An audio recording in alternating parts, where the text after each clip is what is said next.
Primeiro livro de Reis, capítulo 12. Roboão foi a Siquém, onde todo o Israel havia se reunido para proclamá-lo rei. Quando Jeroboão, filho de Nebate, soube disso, voltou do Egito, para onde havia fugido do rei Salomão. Os líderes de Israel convocaram Jeroboão e ele e toda a comunidade de Israel foram falar com Roboão. Seu pai foi muito duro conosco, disseram. Alivia a carga pesada de trabalho e de impostos altos que o seu pai nos obrigou a carregar. Então seremos seus súditos leais.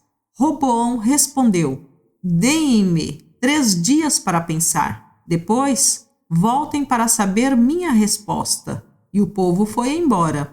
O rei Roboão discutiu o assunto com os homens mais velhos que haviam sido conselheiros de seu pai, Salomão. O que vocês aconselham? Perguntou ele. Como devo responder a este povo?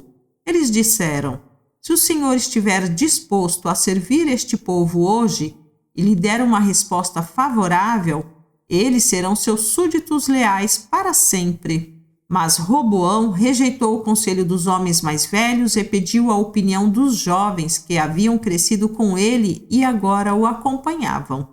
O que vocês aconselham? Perguntou ele. Como devo responder a este povo que deseja que eu alivie as cargas impostas por meu pai? Os jovens responderam: você deve dizer o seguinte a essa gente que diz que seu pai foi muito duro com eles e que pede alívio. Meu dedo mínimo é mais grosso que a cintura de meu pai. Sim, meu pai lhes impôs cargas pesadas, mas eu as tornarei ainda mais pesadas. Meu pai os castigou com chicotes comuns, mas eu os castigarei com chicotes de pontas de metal. 3 dias depois, Jeroboão e todo o povo voltaram para saber a decisão do rei, como ele havia ordenado.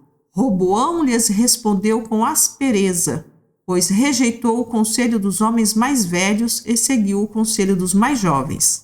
Disse ao povo: meu pai lhes impôs cargas pesadas, mas eu as tornarei ainda mais pesadas. Meu pai os castigou com chicotes comuns, mas eu os castigarei com chicotes de pontas de metal. Assim, o rei não atendeu o povo. Essa mudança nos acontecimentos foi da vontade do Senhor, pois cumpriu a mensagem do Senhor a Jeroboão, filho de Nebate, por meio do profeta Aias de Siló. Quando todo o povo viu que o rei não iria atender a seu pedido, respondeu: abaixo a dinastia de Davi, o filho de Jessé, nada tem a nos oferecer. Volte para casa, Israel, e você, Davi, cuide da sua própria casa. E o povo de Israel voltou para casa. Roboão, porém, continuou a governar sobre os israelitas que moravam nas cidades de Judá. O rei Roboão enviou Adonirão, encarregado dos trabalhos forçados, para restaurar a ordem, mas o povo de Israel o apedrejou até a morte. Quando essa notícia chegou ao rei Roboão, ele subiu rapidamente em sua carruagem e fugiu para Jerusalém.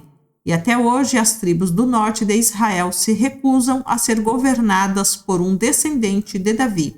Quando o povo de Israel soube que Jeroboão tinha voltado do Egito, convocou uma assembleia e o proclamou rei sobre todo o Israel.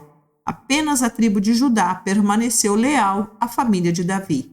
Quando Roboão chegou a Jerusalém, mobilizou os homens das tribos de Judá e Benjamim, 180.000 dos melhores soldados, para guerrearem contra Israel e recuperarem o reino.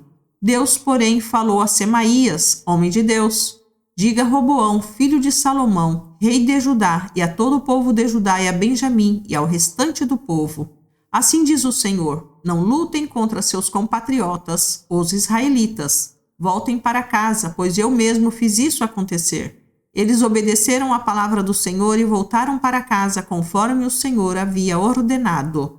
Então Jeroboão fortificou a cidade de Siquém, na região montanhosa de Efraim, e se estabeleceu ali. Mais tarde, fortificou Peniel. Jeroboão pensou: se eu não tiver cuidado, o reino voltará à dinastia de Davi. Quando o povo for a Jerusalém para oferecer sacrifícios no templo do Senhor, voltará a ser leal a Roboão, rei de Judá. Eles me matarão e o proclamarão rei deles. Então, seguindo a recomendação de seus conselheiros, o rei fez 2 bezerros de ouro. Disse ao povo: é complicado demais ir a Jerusalém para adorar. Veja, Israel, estes são os deuses que tiraram vocês do Egito. Colocou um dos bezerros em Betel e o outro em Dan, nos 2 extremos de seu reino. Isso se tornou um grande pecado, pois o povo viajava até Dan, ao norte, para adorar o ídolo que ficava ali.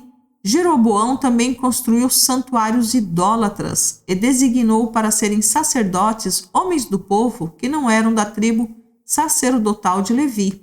Instituiu uma festa religiosa em Betel no 15º dia do 8º mês, uma imitação da festa celebrada todos os anos em Judá. Ali em Betel, Jeroboão ofereceu sacrifícios aos bezerros que havia feito e designou sacerdotes para os santuários idólatras que havia construído. No 15º dia do 8º mês, data que ele mesmo tinha definido, ofereceu sacrifícios no altar em Betel. Instituiu, desse modo, uma festa religiosa para Israel e subiu ao altar para queimar incenso.